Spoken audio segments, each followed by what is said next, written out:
Talmud é a base religiosa do judaísmo atual, razão pela qual o Projeto Reina costuma chamar o judaísmo atual de judaísmo talmúdico. E dentro do texto do Talmud tem uma passagem chamada Tratado Yoma 39. Tratado Yoma 39b, parte B do texto. Está escrito o seguinte: durante os últimos 40 anos anteriores à destruição do templo, o fio escarlate não se tornou branco, nem brilhou o raio do sol mais ocidental, e as portas do Santo dos Santos se abriram por conta própria. Por 40 anos antes da destruição do templo, o fio escarlate nunca mais ficou branco, mas permaneceu vermelho. Só esse trecho aqui já é suficiente para recusar qualquer argumento de um seguidor de judaísmo quando ele começa a dizer: não tem como Yeshua ser o Mashiach esperado por Israel. Porque alguns falam, não tem como ele ser o Mashiach, porque nem o Talmud fala sobre ele, nem o Talmud dá testemunho sobre ele. O próprio texto do Talmud deixou registrado esse evento aí. 40 anos anteriores à destruição do Recal, o Templo de Jerusalém. Só essa passagem aí já deu testemunho de Yeshua HaMashiach, sem eles perceberem. O Templo de Jerusalém, nós já sabemos que ele foi destruído mais ou menos no ano 70.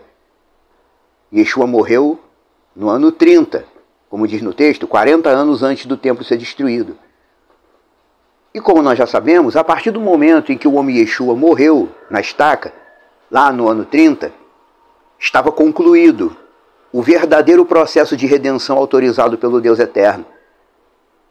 Porque antes era necessário que o sacerdote levítico pendurasse o fio vermelho lá de fora do templo, e quando Iá aceitava a intercessão do sacerdote, o fio vermelho ficava branco, num simbolismo de que o povo estava purificado. Isso tudo nós já sabemos. Nós os que estudamos um pouco mais com profundidade as coisas de Deus. Mas o que a grande maioria dos seguidores de judaísmo ainda não conseguem entender é que a morte de Yeshua na estaca fez a ruptura espiritual. A morte dele encerrou a vigência do sacerdócio levítico, o qual não foi instituído para vigorar a vida inteira. Iá preparou a consumação do mérito de Yeshua justamente para que se tornasse o único método aceitável diante dele. Depois que Yeshua morreu e voltou da morte, o sacerdócio mudou. O modelo levítico foi revogado.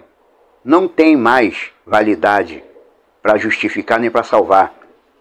E o chamado modelo de Melquisedeque, voltou à ativa, por assim dizer.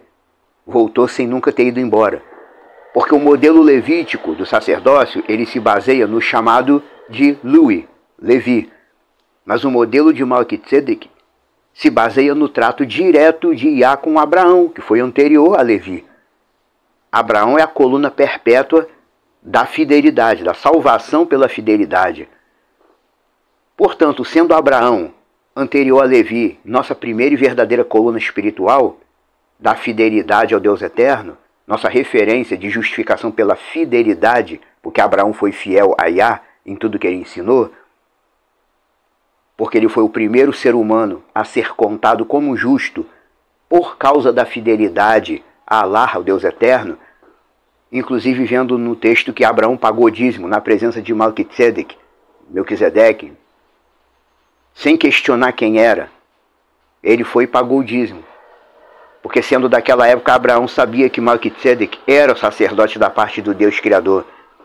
E como o Projeto Reina já explanou num vídeo um pouco mais antigo, mais anterior, sobre quem era Melquisedeque no primeiro século, no entendimento dos irmãos do primeiro século, da Querrilá, a congregação original, Melquisedeque não era um homem comum, não era filho de Noé, nada disso que o pessoal fala. Melquisedeque era ninguém menos do que o próprio filho de Allah, Yeshua, que de tempos em tempos descia ao mundo material manifestado na forma de um humano, que tinha figura real sacerdotal. E isso era feito assim porque, na verdade, Iá nunca deixou o mundo material sem uma representação de si mesmo. O homem Yeshua viveu a Torá toda e foi morto por causa disso.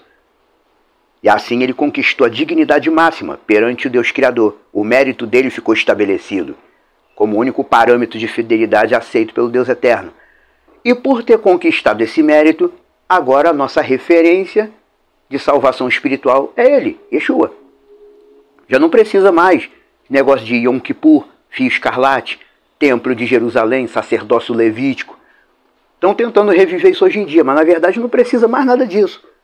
Porque o próprio Shaul, Paulo, ele já disse que o sacerdócio levítico foi instituído para ser temporário. E como também vimos nesse texto do Talmud, chamado Tratado Ioma 39, parte B, depois que Yeshua cumpriu seu mérito na estaca, o Santo dos Santos abriu por conta própria. A gente tem lido na Bíblia sobre isso, negócio de Santo Lugar, Santo dos Santos, as partes lá do Mishkan, quem tinha acesso ao Deus Eterno, quem não tinha. O Santo dos Santos abriu por conta própria. Nenhum líder religioso de judaísmo, nem de cristianismo, jamais poderia decidir isso. Nem decidir, nem realizar. Mas parece até que eles preferem abraçar a teimosia e ignorar o óbvio. O lugar santo do modelo de sacerdócio levítico se partiu, foi rompido. Agora, o que é que pode me separar de Allah, o Eterno Soberano? Não é um véu estendido dentro de um prédio bonito. O que pode me separar de Allah, o Eterno Soberano, ou não, é a fidelidade ao mérito de Mashiach, Yeshua. A fidelidade ao mérito de Mashiach pode me unir a ele, ou me separar dele de uma vez por todas se eu não der consideração à fidelidade. Por isso eu digo a você que é judeu, israelita, leia um pouco mais o Tratado Ioma 39 e compare esse texto com tudo que vos é ensinado a respeito de Yeshua HaMashiach. E no seu caso, você que é judeu, que tem sido a vida inteira instruído pela religião do judaísmo, ainda tem mais uma coisa: se você fizer prova de Deus, como se diz no texto de Malaquias, fazei prova de mim. Faz prova dele. Eterno, se é isso mesmo, me dá uma confirmação. Ele vai abrir a sua mente e vai dar confirmação que o que eu estou dizendo é o válido.